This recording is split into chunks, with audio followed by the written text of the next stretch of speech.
అనకాపల్లి జిల్లా రాంబిలిలో బాలిక బద్ది దర్శిని హత్య జరిగిన తీరుపై ఏపీ హోంమంత్రి వంగలపూడి అనిత ఆవేదన వ్యక్తం చేశారు. బాధిత కుటుంబ సభ్యులను ఆమె పరామర్శించారు. వారికి అండగా ఉంటామని భరోసా ఇచ్చారు. ఈ నెల 6వ తేదీన సాయంత్రం 9వ తరగతి చదువుతున్న బద్ది దర్శినిని ప్రేమ పేరుతో బోడాబత్తల సురేష్ అనే యువకుడు హత్య చేసి పరారయ్యాడు. ఈ ఘటనను హోంమంత్రి అనిత సీరియస్గా తీసుకున్నారు. హంతకుడిని పట్టుకోవడానికి 8 బృందాలను ఏర్పాటు చేసినట్లు హోంమంత్రి ప్రకటించారు. 2-3 రోజుల్లో నిందితుని పట్టుకుంటామని అన్నారు.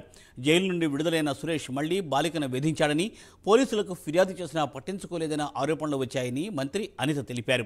ఇదే నిజమైతే నిర్లక్ష్యం వహించిన పోలీసులపై చర్యలు తీసుకుంటామన్నారు హోంమంత్రి అనిత.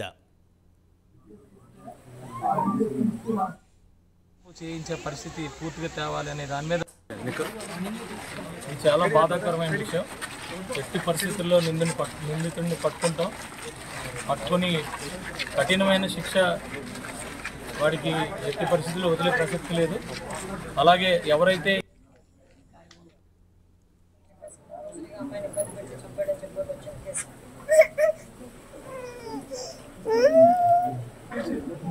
ఎంతమందిని అరెస్ట్ చేశారండి? 5గురిని అరెస్ట్ చేశారు. ఓకే, అంటే వాళ్ళ తల్లిదండ్రులు వచ్చారు నా దగ్గరికి అంటున్నమాట.